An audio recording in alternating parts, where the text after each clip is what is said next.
aqui é o pessoal do Sem Roteiro. Meu nome é Juliana. Meu nome é Rafael. E hoje estamos aqui com a professora Genilda. Boa tarde. Boa tarde. E puxa a vinheta.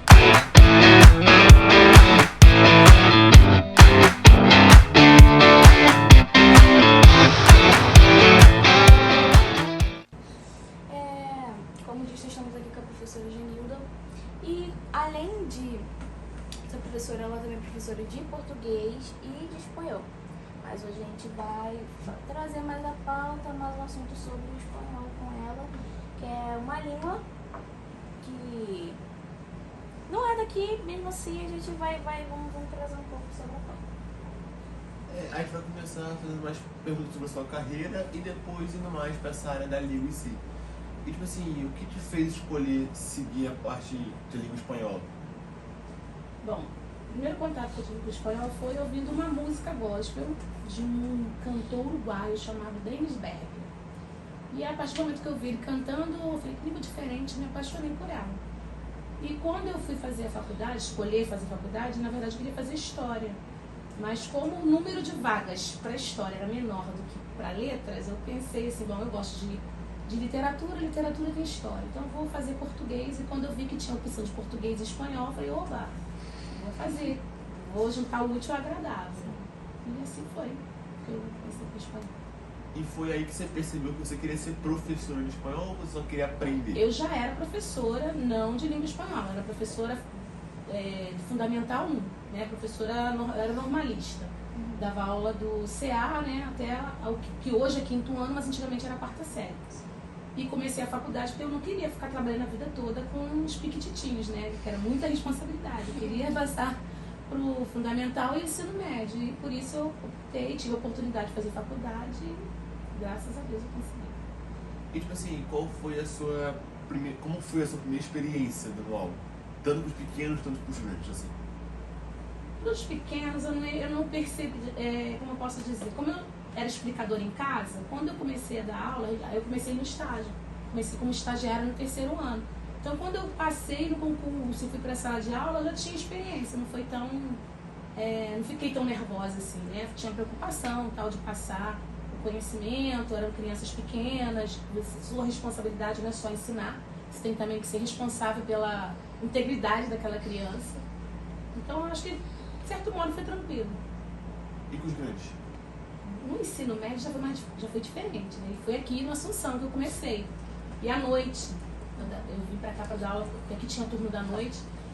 E embora eu tivesse 26 anos, eu parecia que tinha menos. E quando eu cheguei na sala, assim, 3 turmas enormes de alunos adultos que chegavam do trabalho, conversando, e quando eu me apresentei, eles se assustaram, acharam que eu era aluna, mas era professora. Eu vim assim, com o coração na boca mesmo, assim, muito nervosa. Mas aí as coisas foram se ajustando, fui conseguindo aos poucos. Você fala assim, a gente sai da faculdade sabendo tudo. Mentira. A gente aprende quando começa a trabalhar mesmo. E tipo assim, você falou que dava aula com os pequenos. Você já deu aula de espanhol para eles ou só com os grandes? Não, eu trabalhei com espanhol com Fundamental 2, 7º, 8º ano, 9º, na escola particular. Pública, não. E você acha que isso foi muito complicado para você se adequar mais com os grandes? Você disse que eles chegavam muito avoados, conversando e tal. Eram adultos, depois que eu sempre costumo falar que dentro do ensino, primeiro você tem que conquistar o afeto, tem que ter afetividade. Se não tiver afeto, fica difícil você ter aprendizado. Então, o aprendizado ele está associado ao afeto. Então, você tem que realmente conquistar, mostrar que você está ali para somar e não para cobrar, não para ficar, como eu posso dizer, exigindo as coisas, né? O nosso papel enquanto professor é fazer vocês entenderem, enquanto alunos, da importância, que a gente não é inimigo, a gente está ali querendo ajudar e querendo que vocês vejam que a educação, ela abre portas, ela abre caminhos. E aí, depois que eles conseguiram entender isso, para meus amigos foi bom também. E qual foi o seu maior desafio nessa área, vamos dizer assim? Da língua espanhola? Isso. A língua espanhola foi difícil, porque quando eu terminei a faculdade, eu só fui trabalhar com espanhol 9 anos depois. Porque eu comecei com português, o Estado não tinha língua espanhola, não tinha língua estrangeira, era só o inglês, primeira língua. E aí, quando eu comecei a trabalhar com espanhol, foi na escola particular e na FAETEC, como contratada, que tinha os cursos, né, profissionalizantes, e eu comecei. Foi difícil, porque há 9 anos eu não mexia em espanhol, não pegava, não olhava nada. Então, muita coisa eu acabei esquecendo e eu falei, caramba, agora eu vou ter que correr atrás. E eu não tinha vergonha de perguntar aos colegas, não, eles ficavam até me olhando assim, assustados. Para o conhecimento, você não tem que ter vergonha de perguntar. Se esqueceu, não tem que ter vergonha de buscar. E eu não tive vergonha e busquei, perguntava, pesquisava em livros, porque o acesso à internet não era tão fácil, né, como é hoje. Hoje você... Antigamente a internet era discada, a gente usava depois de meia-noite, que era mais barato, né? Então era mais complicado estudar, pesquisar, né, sobre o assunto, mas deu tudo certo. A senhora tinha até falado de ser uma professora normalista, enfim. Foi mais pela sua trajetória? Não entendi. Sim, a senhora tinha falado sobre ser mais normalista. Né? Ah, sim, fiz normal. A gente fala normal, que é o professor, é o ensino, professor de ensino, o curso de ensino médio, né? Que você se forma e faz formação de professor. Sim. Que você vai dar aula fundamental 1, da educação infantil até o 5º ano, né? Que hoje a gente fala 5º ano, antigamente, na minha época, eu sou antiga, era a 4ª série. Assim, se foi uma escolha fazer, você está perguntando? Isso. Foi bem uma escolha não, né? Na verdade, eu queria fazer contabilidade, não sei nem porquê, porque eu era horrível em matemática. Mas acabei voltando para a escola que eu estudava, e lá tinha formação de professor, a diretora falou, não, você tem perfil de professora. Eu falei, não tenho não quero não. Acabou que eu voltei para a escola, fiz formação de professor, gostei, me apaixonei pela profissão. E estamos aí já há 32 anos dando aula. E você falou, tipo assim, bastante mais sobre essa área da sua carreira agora em si. Você disse da questão da tirar dúvida com seus amigos e tal. Você acha que eles te ajudaram muito nisso, que você evoluiu bastante graças a eles? Ou foi mais de você? Tipo assim, você buscou mais eles? Naquilo que eu busquei, eu perguntava a eles que eu precisava, eles me ajudaram bastante, mas eu também tinha que fazer a minha parte, né? Tinha que buscar, correr atrás para tirar as dúvidas do conhecimento. E foi fácil? Não, porque eu já trabalhava no estado, já era professora de estado, tinha crianças pequenas, era uma correria, não tinha tanta coisa assim, tanto acesso, não tinha tanto material para você acessar. Os que eu tinha da época da faculdade, alguns já estavam ultrapassados, mas graças a Deus a gente conseguiu. E você sente que você não mudou a vida, tipo assim, deles? Você também pode ter ajudado eles de alguma forma que você não percebeu? Eles, quem? Meus amigos, Isso, professores? Meus amigos, é. Talvez sim, não sei. Talvez, eu não sei, talvez alguns olhavam assim, com crítica, né? Pô, ela é professora de espanhol, tá perguntando isso. Outros falavam, pô, ela não tem vergonha de perguntar, legal. A gente tem que ser assim mesmo, tem que ter coragem. Não sabe, pergunta. Eu não sei, eu espero que sim, que tenha acrescentado alguma coisa, que tenha feito alguma... positivamente, né, para eles. Que se você tem dúvida, né, que às vezes a gente pensa que o professor detém todo o saber, não tem dúvidas, não pode errar, tem que acertar sempre, e às vezes a gente acaba acreditando nisso, e às vezes quando erra, acaba passando por cima do erro para não, ninguém pode saber que eu não sei isso ou que eu tenho dúvida sobre isso. Não, a gente tem que mostrar que nós temos dúvidas também, podemos se equivocar, podemos perguntar e conseguir informação, buscar, perguntar quem sabe mais que a gente. Às vezes, aprender, o professor não é aquele que só ensina, ele também aprende com vocês, alunos também, principalmente. Sempre uma troca. Acho que agora dá pra ir mais para a área do espanhol, que a gente já soube bastante da carreira dela, né? Sim. E, tipo assim, você acha que o espanhol é muito importante para os brasileiros? Eu acho, embora não tenha esse valor. As escolas não dão valor, o governo não valoriza o espanhol. Nós somos um país cercado por países que falam o quê? Espanhol. Na América do Sul, temos o Brasil, que fala o português, e a Guiana Francesa, que não sei se, como eu não sou boa de geografia, não sei se pode ser considerado um país, mas a Guiana Francesa, como o nome já diz, fala o francês.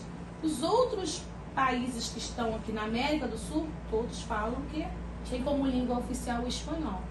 Enquanto no Brasil tem o inglês, né, que é uma língua comercial, primeira língua comercial, né, que é falada, pode-se dizer, mundialmente, mas para nós brasileiros, o espanhol deveria ser uma segunda língua, porque você para dar oportunidade de quem mora, às vezes, ir para um país vizinho, estudar, fazer como a gente costuma falar, gente, eu esqueci o nome, intercâmbio, visitar, sei lá, morar, que seja, que às vezes o jovem brasileiro pensa em ir para a Europa, ir para os Estados Unidos, e a gente tem muita riqueza na nossa América do Sul. A América Latina em si, não só aqui no Sul, na América do Sul, mas na América Central, América do Norte com o México, a gente tem uma cultura assim gigantesca, linda, maravilhosa, e às vezes a gente olha para a Europa, a gente olha para os Estados Unidos e esquece de olhar para o nosso vizinho aqui, para os nossos irmãos, como se fala, né? E até que é uma língua fácil porque ela é pouco parecida com a nossa. Sim, eu costumo dizer que o espanhol é primo de primeiro grau da língua portuguesa. Todos vêm do latim e é mais próxima mesmo, mais parecida. Ao mesmo tempo que isso ajuda, às vezes atrapalha. Porque tem similaridade, mas também tem diferenças entre a língua. Como os falsos amigos, que não tem só em português e espanhol, que a gente chama de falsos cognatos. Também tem entre outros idiomas e o português. Mas eu acho que é uma língua linda, importante, é parecida com a nossa. Mesmo quando a gente, às vezes, não conhece nada de espanhol, às vezes você consegue ler um portunhol e entender, né, o que você está lendo ali. Então, eu sou suspeita a falar, porque sim, eu gosto muito desse meu segundo idioma. E eu prefiro mais espanhol do que inglês. Eu prefiro muito mais espanhol do que E inglês. eu também estava pensando que tem escolas que não passam espanhol, só tem realmente ali a outra língua ali como inglês, que é como a senhora tinha falado, que é a língua comercial. E eu fico, gente, mas se tem aqui, gente aqui do nosso lado que fala espanhol, por que a gente... Mas o Mercosul também é um comércio, né? Exatamente. Que está aqui, o Brasil faz parte. Não deveríamos também valorizar esse idioma? Ele não deveria ter mais tempo? A gente só tem um tempo. O que se faz com um tempo de espanhol? Eu sempre em falo sala de aula? só um tempo de espanhol passa rápido, ainda mais que a senhora também tem os alunos do terceiro ano, até desse... O Enem para ajudar, aquela coisa toda. Pois é. Sim. Vamos ver aqui, quem sabe, né, futuramente, governo mais um tempo. Enfim, nós sabemos que o português o nosso português do Brasil é bem diferente de português de Portugal, até mesmo diferente do português até da Angola também. A senhora acha que realmente existe uma grande ou pequena diferença do espanhol daqui da América, da Europa, da Espanha? Não vai ter só a diferença entre o espanhol da América e da Espanha, mas dentro da América do Sul mesmo vai ter suas diferenças de um país para o outro. Como tem dentro do nosso país. Sim. Todos nós falamos o português aqui, mas você vai para regiões, vai ter um dialeto, ou então vai ter uma palavra que é diferente, quer dizer a mesma coisa, mas é uma outra palavra, como a gente fala aqui, a gente fala empim aqui no Sudeste, lá no Nordeste fala macaxeira. Então a gente vai ter essa diferença também dentro do espanhol, não só da América, mas da América e da Europa, mas também dentro da própria América. Você vai ter diferença de expressões, gírias, dialetos, mesmo porque alguns países não tem o espanhol como língua oficial, mas tem outras línguas, porque teve os povos originários, né, os indígenas, cada um tem o seu idioma, sua língua, que talvez não seja representada graficamente, né, escrita, mas é uma língua oral que passa às vezes de geração em geração, mas tem outro idioma. E isso vai influenciar no idioma materno, no idioma oficial da língua. Como o nosso português, a gente fala assim, o nosso português é muito diferente de Portugal, né, e dos outros países que falam também o português, o jeito de falar. E por que isso? A gente vai ver a influência que a gente tem do Guarani, dos africanos que vieram para cá como escravos. Então, tudo isso vai influenciar na nossa fala, no jeito do nosso português ser falado. A mesma coisa também acontece com a língua espanhola. E, tipo assim, a senhora pode dar alguns exemplos, tanto para a gente, quanto para o pessoal que está assistindo também, dessa diferença? Uma diferença é com relação ao uso do S, né, e do C. Que aqui na América costuma pronunciar tudo com som de S mesmo, como cero, o sapato que é com Z, né? Só tem que ler sapato.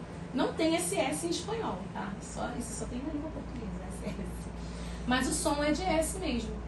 E na Espanha eles costumam falar o C de uma maneira como se fosse entre os dentes. Feiro, sapato, diferente daqui da América. Outra coisa é o uso do LL. A gente aqui na Espanha eles gostam muito de usar com som de LH. Elia, llorar. Já alguns países da América usam como se fosse um DJ, né, que a gente fala. Llorar, ella. São algumas diferenças. Como também o La Y, o Joe, yerno. Tem algumas diferenças que a gente vai falar. Tuteo, que aqui, lá na Espanha se usa muito tu, que é um pronome de segunda pessoa. Aqui na América se usa muito vos, na Argentina, por exemplo, em vez tu eres, vos sos. São diferenças que vai existir no idioma, no espanhol, no geral. Às vezes o nome, ônibus, por exemplo, né? Aqui na América, autobus, ou na Espanha, não me acordo certo, mas no México já é caminhão, que também quer dizer ônibus, e assim por diante.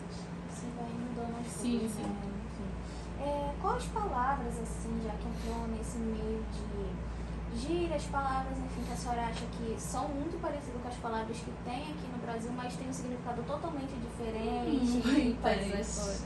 Tem muitas. Doce, por exemplo. O que vocês pensam? O que vocês acham que seja doce em espanhol? Bala, bonito. A gente só pensa doce Então. na cabeça. Numeral 12. Ah, 11, doce. Outro exemplo, que é uma pessoa embaraçada para vocês. Cabelo. Cabelo embaraçado, a gente entende bem disso, né? Cabelo embaraçado. O que mais pode ser embaraçado no pode ser Brasil? uma pessoa mais avoada, vamos dizer assim, mais... Não é bem o sentido Enrolada, que eu... Isso, assim. é enrolada. Pois é. Embaraçada, em espanhol, é uma mulher grávida, gestante. Nossa, agora que eu lembrei disso. Então, são palavras que tem em português. Esquisito, por exemplo. O que você acha que seja esquisito em espanhol? Não é possível. Não é possível que vai mudar. Ué, esquisito, né? Não, porque depois dessa que teve antes agora, tem até medo. Esquisito em português tem é positivo ou é negativo? É negativo. Negativo, né? Pois é. Em espanhol, exquisito é uma comida muito rica, muito saborosa. Gostosa. Tô falando pra você. Comida? Tô te falando. Algo exquisito. Sim, a comida estava muito exquisita, muito saborosa, rica, gostosa. Eu escuto alguém falando assim, eu falei, ai, gente, Pois mas... é, né? Então você vai ver que a gente chama de falsos amigos, são os falsos cognatos, que você pensa que é uma coisa e é outra, totalmente diferente. E tipo assim, a gente tá focando mais nessa parte de palavras, eu queria mais também puxar um pouco pro lado dos alunos. Tipo assim, qual a dificuldade que você percebe que os alunos mais têm em aprender ou entender em espanhol? Primeiro, é gostar, se interessar pelo idioma. Quando o aluno gosta, quando é um idioma que ele gosta, que ele gosta de ouvir as músicas, de algum artista, ele sente mais interesse e curiosidade de aprender. Mas tem alunos que não gostam não gosto de espanhol, gosto mais de inglês, ou então não gosto de idioma nenhum. Eu escuto sempre aquilo, não sei nem português, vou saber espanhol. Isso me mata. Acho que qualquer professor, né, não gosta de ouvir isso. Mas quando o aluno gosta, quando ele se encanta, eu fico feliz quando eu descubro que o aluno, professora, você me apresentou espanhol e a partir daí eu fui longe. E eu tenho um aluno hoje que ele está fazendo mestrado em espanhol. Ele teve aula comigo quando eu entrei nessa matrícula de espanhol. Eu entrei em 2013, já cheguei em outubro, terminando o ano, dei um mês de aula para ele. E aí no ano seguinte ele teve aula com a outra professora, que ele fez o segundo e terceiro ano, mas o espanhol foi apresentado a ele por mim, ele sempre fala isso. E a partir daí ele gostou tanto que ele foi fazer faculdade de espanhol, fez uma pós em espanhol, agora fez o mestrado, ele está fazendo doutorado. E agora ele é professor de cadeira da UFRJ. Então isso assim, me deixa muito feliz, muito orgulhosa de saber que eu apresentei o espanhol, né, assim, sem a menor pretensão, quem vai ligar para espanhol? E hoje eu tenho um ex-aluno que é um colega de profissão, né? Ele foi além da mestra, como podemos dizer. Foi além de mim. E uma outra aluna minha também, que ela fez gastronomia, e ela mandou um áudio todo em espanhol, falando, muito feliz que ela teve uma aula com um chefe mexicano, e ela conseguiu se comunicar e entender o que ele estava falando. E ela, professora, eu só vi espanhol com a senhora na escola, primeiro, segundo e terceiro ano. E eu gostei tanto que eu mesma fui buscando, assim, isso me deixa muito feliz. Quando eu vejo que eu joguei a sementinha e aquela sementinha Ela germinou, deu Sim. fruto. Isso é bom, isso é gostoso. Isso E tipo assim, o que você acha que é o mais difícil no espanhol? Você falar, escutar ou entender? O escutar e entender, né? Quando você é mais difícil, eu acho. Às vezes falar, se você lê, se você entende o alfabeto, se você entende a dinâmica, o som, né, das letras, os fonemas, você consegue ler e às vezes consegue falar. Mas acho que a maior dificuldade é você entender, porque cada país tem o seu jeito de falar, às vezes fala muito rápido, às vezes Sim. às vezes corta, é cultural, faz parte do idioma, tirar às vezes uma última letra, diminuir uma sílaba, ter a gíria. Então, se você não estiver familiarizado com aquele jeito daquela pessoa falar, você tem dificuldade de entender de primeiro o que ela está falando. Aí sempre fala, despacito, hable despacito. Fala devagar para você poder entender, entendeu? É igual o mineiro, que o mineiro também tem a mesma mania de ou Juntar tudo, ou diminuir muitas coisas. E aí eu nasci em Minas, eu tenho essa mania também. Então acabam que eu falo tudo junto, ou eu falo alguma coisa que ninguém entende. E ficam assim, eu acho que é o mesmo jeito que pessoas de fora, pessoas aqui do Brasil indo pro México, ou sei lá, pra Argentina. Sim, Vendo uma pessoa falando muito rápido, não vai entender o que a pessoa tá falando. Vai falar assim, pode repetir devagar, repetir, por favor. E assim vai. E tipo assim, você, do lado mais de você de novo, você gosta muito de ouvir músicas em espanhol ou você prefere mais as músicas em português? Eu gosto de ouvir música espanhola, o que me falta é tempo. Gosto muito de ouvir música. Eu sou evangélica, então eu não escuto só, sou bem eclética, né? Graças a Deus. Mas eu tenho louvores em espanhol que eu escuto, músicas. Minha filha está fazendo português e espanhol na rural ali de Nova Iguaçu. Então lá em casa agora é só tudo em espanhol, tudo em espanhol. Só irmãos agora. Ela bota música o tempo todo em espanhol. E assim, o bom é que ela é bem eclética também, então ela pega umas músicas raízes, assim, raízes, bem raízes mesmo, bem folclóricas, umas músicas também bem atuais do Bad Bunny. Que eu não sei Muito bom, Bad Bunny é muito então bom. ela ficou fã do Bad Bunny, assim, tem vezes que eu fico assim, intoxicada de Bad Bunny. Ele fala meio morto, tipo assim, mas é bom de escutar ele cantando, Sim, cara. ele é um que corta assim as palavras. Demais. Assim, meu Deus do céu, o que esse homem tá falando, minha filha? Eu pergunto pra ela. Não, tipo assim, é igual eu falei, ele realmente gosta de cortar. Tem vezes que eu entendo um pouco do espanhol dele, só que sim. tem horas que não dá pra entender um ai que ele fala na música. Ele é porto-riquenho. Então, tem horas que não dá pra entender um ai que ele fala. E. Eu acho que de música espanhol, assim, que eu já escutei mais foi RBD, mas é só algumas Então, são mexicanos. outras, sim, que é ali. Mas ali é o que mais, vou falar que ali eu acho que uma das músicas espanhol que eu mais consigo entender as palavras ali. Mas quando eu fui aprender ou ouvir mais outras músicas, eu falei, gente, desisto, porque não dá pra entender. Na primeira audição você não vai entender nada. Na segunda, 2, 3 palavras. E assim vai. A questão é que tem que ouvir, tem que acostumar ouvir. E tipo assim, no inglês, o inglês americano e o britânico são mais comuns para aprender. Mas qual sotaque de espanhol são mais comuns a saírem, vamos dizer assim? Tipo assim. Eu não sei se tem comum, por exemplo, quando você está estudando, você vai escolher uma maneira de falar. Você não pode ficar mesclando o jeito europeu com o jeito americano. Você tem que escolher uma linha para falar. Tem que seguir, para você não ficar misturando, que não é elegante, não não sei se posso dizer correto ou equívoco ou errado. Não penso que seja, mas vamos dizer assim, esteticamente falando, eu acho que você tem que escolher, né? Ou você usa o espanhol da Europa ou o espanhol americano. Sempre vai ter diferença, claro, de um país para o outro, de um continente para o outro tem algumas diferenças, né? Com certeza vai ter palavras que falam em Cuba, que o pessoal lá no México vai ficar assim, o que você quer dizer com isso? O que significa isso? Mesmo falando o mesmo idioma. E tipo, você acha que agora, indo mais pro lado da cultura hispânica, assim, vamos dizer assim, o que te encanta mais? As canções, as danças, né? Os ritmos latinos, hispânicos. Me gusta muito, eu gosto muito a cultura também, a mexicana, assim, quando fala do Dia de los Muertos, né? O que eles pensam sobre isso, a festa que eles fazem. não só o México é um dos mais conhecidos com relação à comemoração dessa festa, mas tem o Dia de la Hispanidad, que é o dia 12 de outubro, que eu acho assim uma data muito importante, principalmente para a América. Para a Espanha, 12 de outubro é uma festa militar, né? Que o rei desfila, o exército, é o dia da conquista, que eles vieram e conquistaram a América. Para os americanos, para quem foi conquistado, eles não têm a mesma visão que o conquistador teve.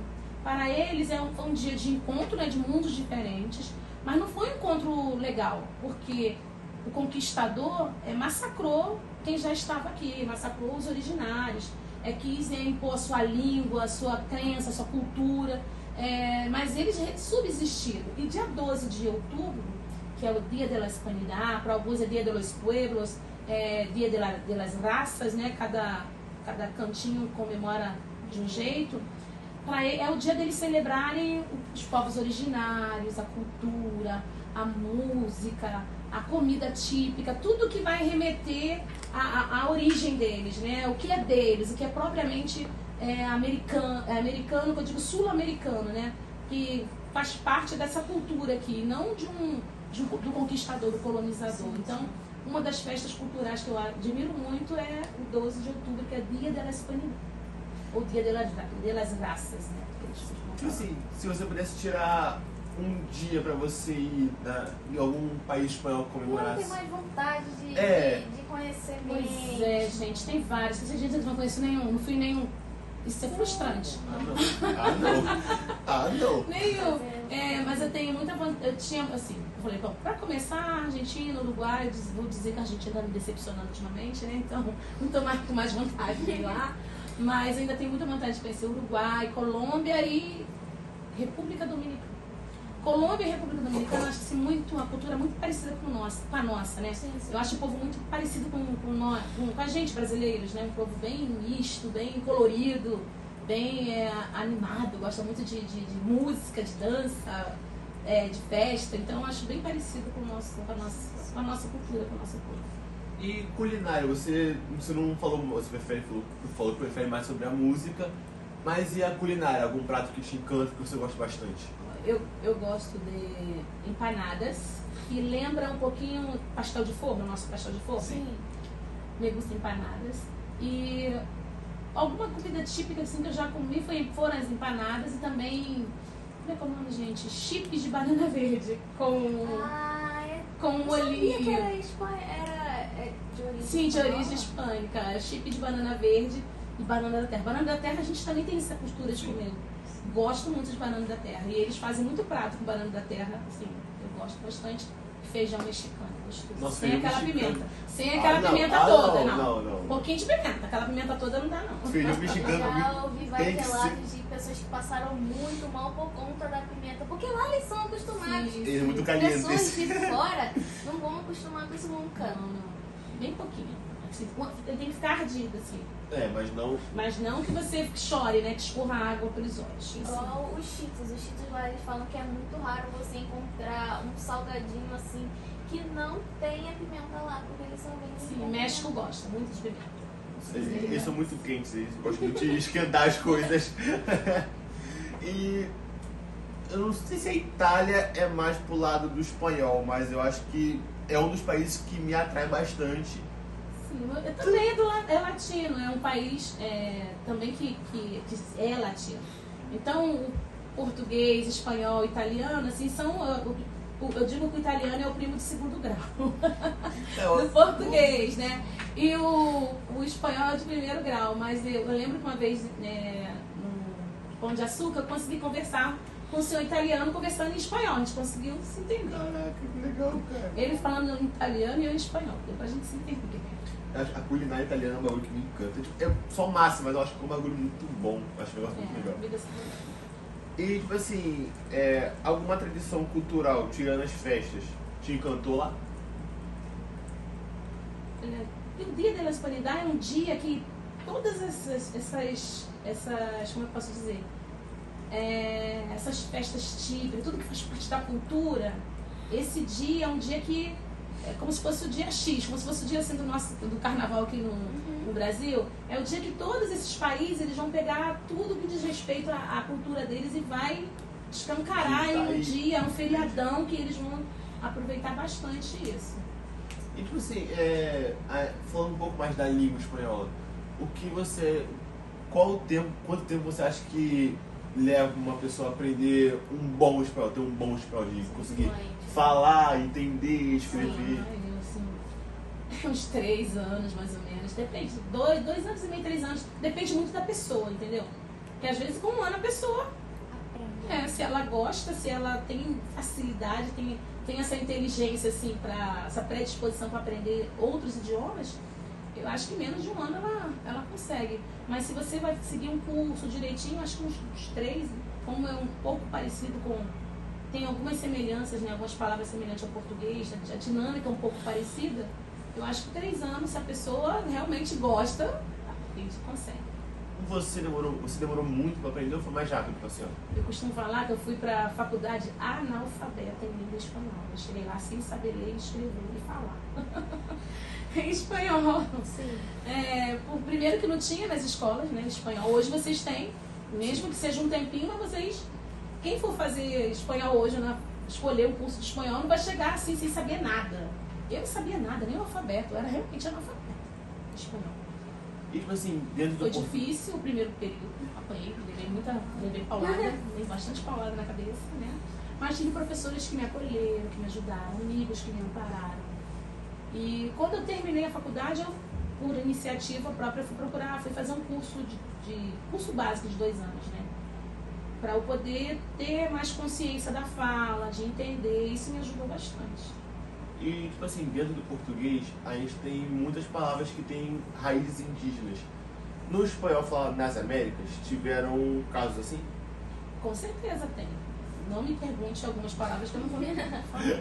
Mas com certeza, porque toda a América do Sul, não só a América do Sul, a do Norte também, ela tinham povos originários que moravam. Essa terra não era terra sem habitação, não era terra sem dono, como a história fala, né?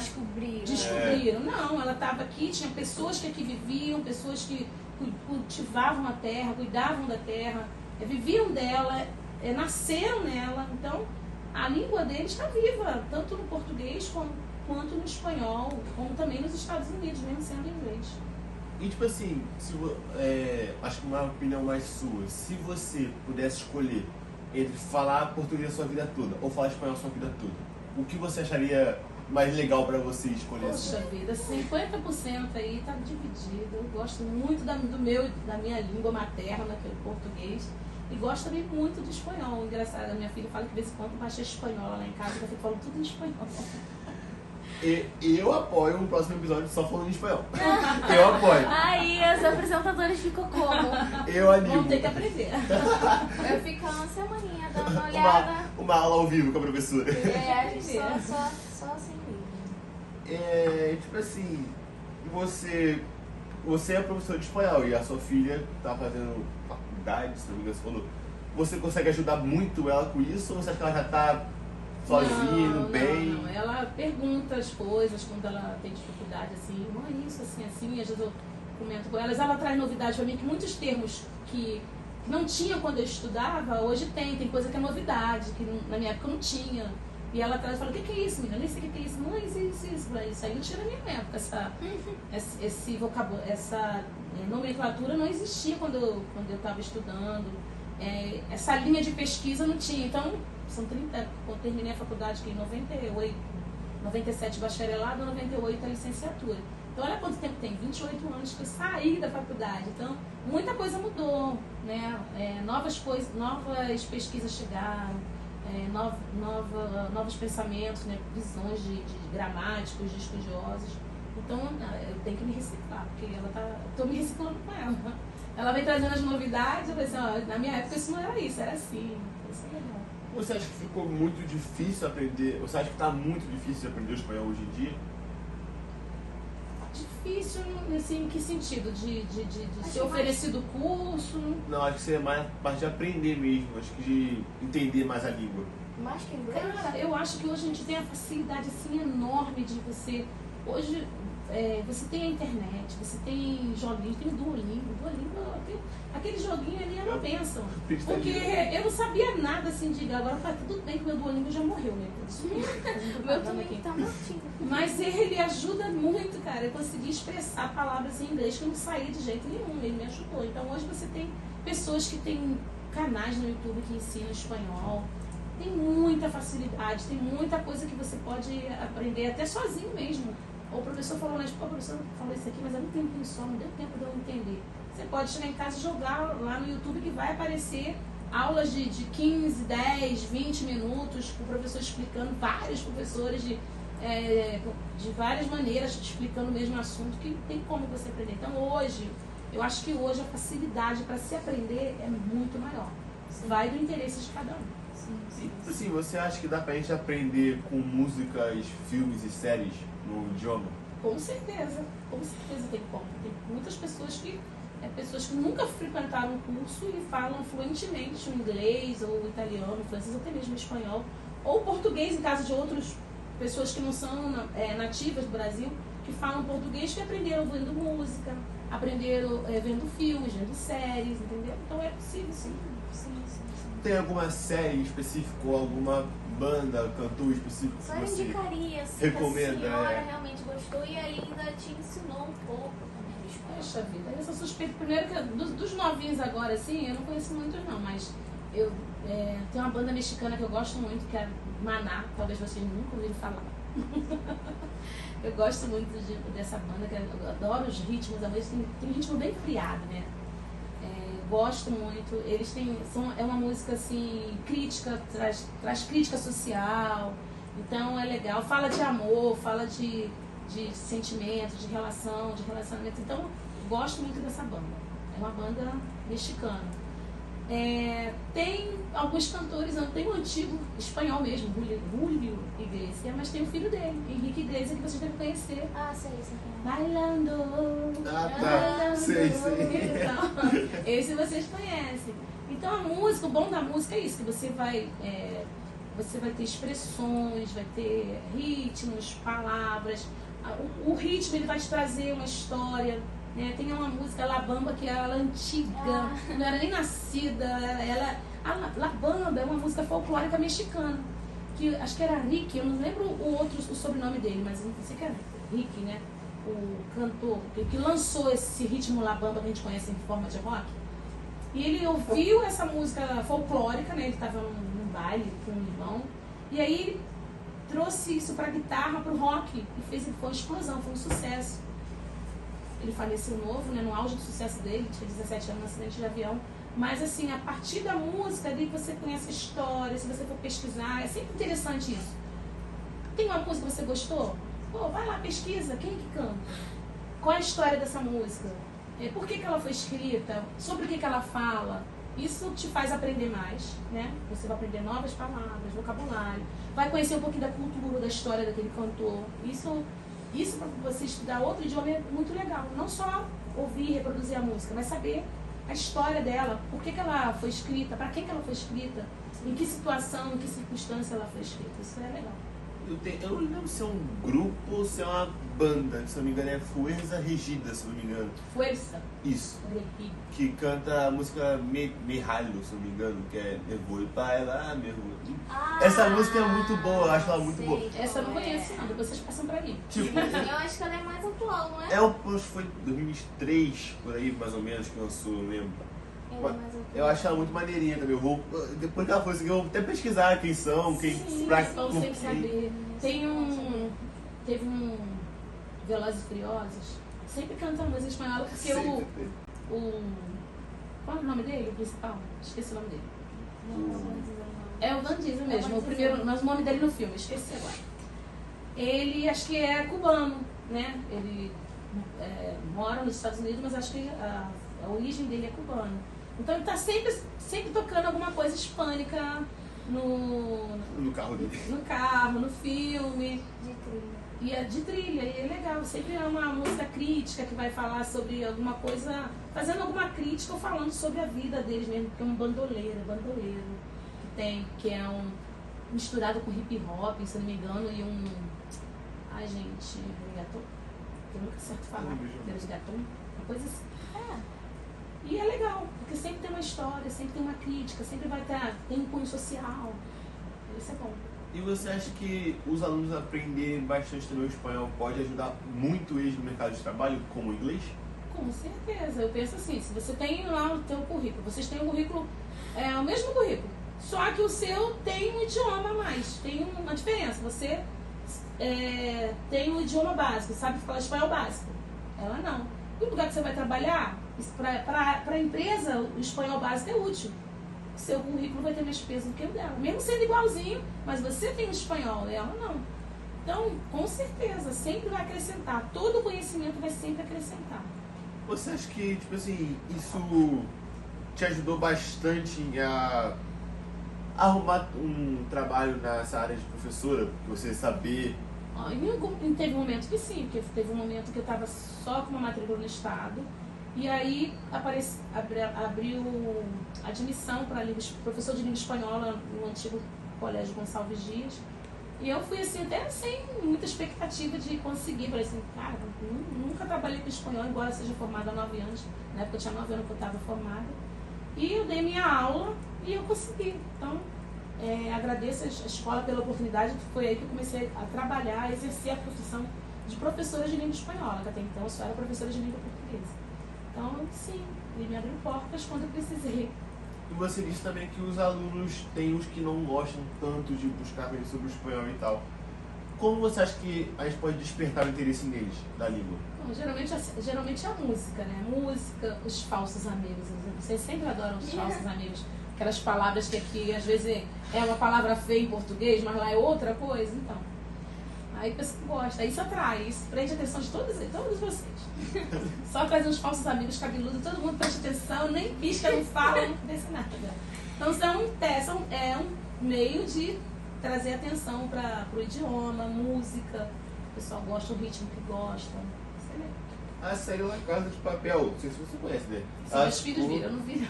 Ela ficou conhecida, tipo assim, mundialmente. Sim, Você tem alguma outra série que você pode nos recomendar, em espanhol, assim? Olha, nome, tem uma, eu não sei se é Visa versus Visa, Ah, sim. né? Que é um pouquinho pesado, assim, pra vocês verem, eu acho. Meu pai chegou a falar que ia ver, não sei se ele viu. Que é uma série de mulheres, né, detentas, né? E é uma série espanhola. E tem outras também, tem muita série na Netflix, até achei legal isso, que geralmente eram séries só americanas, né? E a Espanha conseguiu o espaço dela de estar fazendo muitas séries, filmes também. Legal. Acho Inclusive que lançou outra temporada de La Casa de Papel esses dias, semana passada, eu acho. Ela, tipo assim, influenciou muito mais essa parte do mercado espanhol na Netflix. Ela influenciou muito. Tipo assim, você disse na situação dos alunos focarem mais em coisas engraçadas na língua espanhola. Você tem alguma situação que você pode nos contar, que algum aluno te perguntou, que você achou engraçado, dentro de sala de aula? Essa pergunta sempre, professora, como é que é ônibus em espanhol? Porque eles pensam que ônibus é a palavra, mas não é ônibus, é micro-ônibus, que tem um nome de... meio que aqui no nosso país é um palavrão. É uma palavra assim que não se deve falar, entendeu? Mas aí chegou nessa pessoa, ônibus é autobus. Não, professor, você perguntou como é que é ônibus em espanhol? Autobus. Ônibus, pode ser também. Mas não, micro-ônibus é. Ônibus não. Ele tentando insistir nela falar, Pois fala. Pois é, por aí. Pegar... Outra coisa eles gostam de sempre ola, a palavra ola em Meu espanhol. Deus. Em espanhol, o H não é aspirado, Sim. como em house em inglês. Não é. É como em português, ele não tem som. É ola e pronto. Mas sempre tem engraçadinho que aspira o H de ola. Então, essa situação assim que me deixa assim, muito chateada em sala de aula, entendeu? Sempre tem. Eu vou contar a história do Ola, né? Vamos lá. A senhora chegou na sala, botou no quadro. E aí eu falei, eu pronunciei, só que eu pronunciei com H. Eu falei, vocês estão rindo por quê? Porque é assim que pronuncia. Eu disse, Juliana, eu não tô achando que não é assim que pronuncia, não. Aí o que a gente fez? A gente fez. Foi no Google Tradutor pra ver se era assim. Meu Deus, eu só sei que a gente riu tanto Em vez de depois. perguntar pra professora. Porque a gente não chegou a perguntar a ela, porque eu fiquei constrangida. Eu falei, gente, vou chegar na professora e vou pronunciar errado? Ai, Mas de gente. vez em quando é engraçadinho que solta a boca assim, bem grande. Aí eu também faço passar vergonha. Aí eu passo passar vergonha também, que eu solto logo. Ô meu filho, não fala assim não, tira essa palavrinha da boca. E assim vai. Eu tive uma crise disso, porque eu já fiz isso uma vez que eu nossa, cara, nossa, que raiva. Pois é, não pode. O H em espanhol é como em português, ele não tem som. E essa é uma das perguntas mais curiosas que os alunos já fizeram, ou tem algumas mais curiosas ainda que você pode nos contar também? Não é mais curiosa, é essa aí mesmo. Essa aí do ônibus, do micro-ônibus no caso, né? São as duas que sempre eles querem saber ou deixa-se dar essa escorregada assim.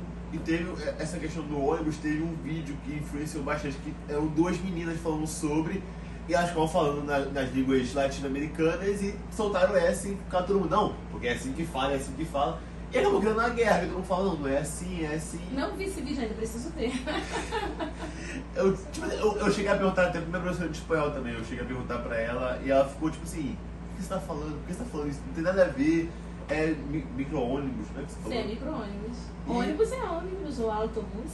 Foi algo muito engraçado, cara. E acho que agora eu parti para umas perguntas mais reflexivas, assim, né? Que a gente passou esse momento mais engraçado. E qual foi a maior lição que esse professor te ensinou? Cara, que você pode assim fazer a diferença mesmo na vida de outra pessoa, né? Isso é legal, você ver alguém que você pegou lá no... Né, encontrei há uns anos atrás uma aluna que eu dei aula no CA, de CA até o segundo ano, até o terceiro ano, né? Quarto ano, que é a terceira série, quarto ano hoje, não é isso? Sim. E aí encontrei ela no mercado lá no meu bairro, falei, Ana Paula, sou professora, e aí, como é que você tá? Ela falou que fez química, né? Se formou em química, mas ela estava fazendo medicina. Não sei se na Argentina ou no Uruguai, pelo Enem mesmo, né? E eu fiquei muito feliz, porque eu ensinei ela a ler, acompanhei ela até o terceiro, ela sempre foi uma aluna muito, muito inteligente. E ela estava voando, assim, né? Isso é muito legal quando você vê isso. E outros alunos também que eu já encontrei, que mudaram de vida, que estão trabalhando, estão no mercado de trabalho. Isso é bom você ver. Não só quem fez faculdade, fez medicina, mas aluno que deu certo na vida, não foi para a vida errada, né? Eu tive uma turma aqui que a gente chamava de autonomia, então eu dei aula para eles durante 2 anos. E aí, falando com um ex-aluno, eu falei, como é que tá todo mundo? E professora, fique em paz. Ninguém virou bandido, tá todo mundo trabalhando, todo mundo tem família. Aí eu parei e refleti, realmente, a gente pensa que o nosso trabalho só deu certo se o aluno passou no concurso, se ele vai fazer na faculdade, não. Se ele deu certo na vida, então a gente fez o nosso trabalho, a gente conseguiu acertar. E como você gostaria de se lembrar com os seus alunos e ex-alunos? Eu, por exemplo, a professora Genilda, ela fez a diferença na minha vida, ela me ajudou nisso, então, sei lá, eu gosto de... É bom ouvir, né? A professora Isis trabalha com um ex-aluno meu que virou professor de literatura porque teve aula de literatura comigo. Então isso me deixa feliz, que você conseguir... Tudo bem que a profissão não vale muito a pena, assim, financeiramente falando, né? Mas a gente vê, quando a gente vê vocês crescendo, vocês tendo forma, né? Virando pessoas assim, maduras, reflexivas, críticas, que fazem a diferença na sociedade, isso pra gente não tem preço mesmo.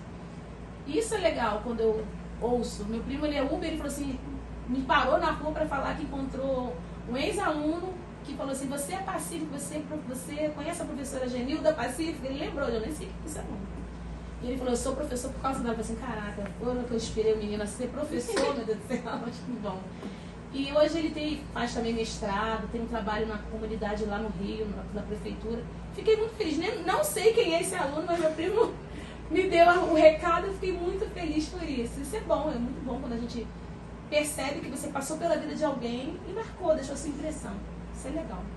Enfim, é um conselho que a senhora daria tanto pra gente que tá aqui, quanto pro pessoal de casa, pros jovens, né? Gente, ultimamente eu escutei há uns dias atrás aí que me deixou muito triste alguém falar que Enem, estudo, não dá futuro. Isso, assim, é um discurso, né? Eu costumo dizer que é um discurso de dominador, de colonizador, sei lá, se eu posso usar a expressão, se eu posso usar essa expressão, mas eu acho que é isso.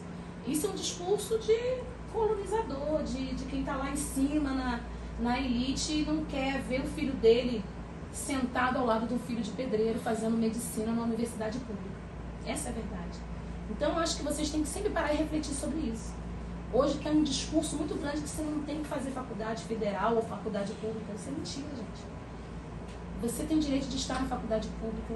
E quem não quer você lá é quem está no topo, lá no topo, e não quer ver o filho dele sentado com o filho da faxineira, sentado com o filho do pedreiro, sentado com o filho do motorista, né? Com um preto de canela russa. Eu costumo falar isso, que um ano atrás, ali no Marilice, no Corumbá, um aluno passou para medicina, está lá em Minas Gerais fazendo faculdade. Aí eu falo, preto retinto de canela russa. E tá lá, vai lá sentar com o filho do empresário, vai sentar com o filho do político, vai sentar junto. E às vezes as pessoas não querem isso e vem com esse discurso. Universidade não dá futuro. É mentira, estudo dá futuro sim. Não vai ficar rico? Não sei, pode ser que fique. Depende. Não sei como é, se você tem um espírito empreendedor, se você vai ter o caminho para você enriquecer ou não, não sei, mas que faz a diferença na sua vida, faz sim. E faz muita diferença. Porque a escolha é sempre nossa. Então eu sempre falo, estude. É a única coisa que ninguém pode tirar de você. E o estudo, ele te abre sim, ele abre, a Bíblia fala que conhecereis a verdade vos libertará. E o ensino, ele traz essa luz, né? Eu não sei se o significado de pedagogo, acho que ilumina, alguma coisa desse tipo aí que eu não lembro mais. Tem muito tempo que eu estudei isso. Mas é mais como se fosse isso, né? Alguém que te clareia. O estudo faz isso, ele clareia a sua mente, te faz refletir. Que vocês sejam críticos sim, que vocês reflitam, que vocês perguntem, que vocês busquem informação. Apareceu uma informação, vai pesquisar ela, vai ver a origem dela. Você tem internet na mão? Vai lá, pesquisa. Não fica focado só numa informação não, porque senão como é que é o nome do negócio que fica mandando as informações pra vocês, gente? Que eu sou péssima de nomes. Não, os logaritmos. Logaritmo. Eles começam a mandar coisa que só você pesquisa. Então, amplia essa pesquisa, não fica pesquisando só uma coisa não, para poder vir outras informações para você e você poder fazer a peneira. Então, o estudo, ele te leva a isso, a você pensar, refletir, criticar e não caia nesse discurso de que Enem, faculdade, não dá futuro. Nem caia nesse discurso que você fazendo uma faculdade pública, você vai se tornar um viciado, um maconheiro. Isso é conversa, gente. Isso é conversa. Pode ter certeza disso, porque a gente faz o que a gente quiser fazer. Na faculdade pública, na particular, em casa, dentro do quarto com os pais, em qualquer lugar. É sempre escolha e orientação. Então, que vocês possam buscar estudar e sempre questionar. Sempre, é assim mesmo, é isso mesmo? Deixa eu ver, deixa eu pesquisar, deixa eu comparar, deixa eu buscar essa fonte. E é buscar fontes verdadeiras, né? Buscar fontes de fake news, né? Isso é importante. Acho que é isso, né? Conversamos Não, bastante, gostei. Eu ainda apoio na ideia do episódio de Vou ter que estudar, hein? Não vou aliviar, não. É isso, então muito obrigado, professor, pela sua participação. Nada, foi bom, foi um prazer. Amamos a participação da senhora. E é isso, muito obrigado por assistir até aqui e até o próximo vídeo. Tchau, tchau. Tchau, galera.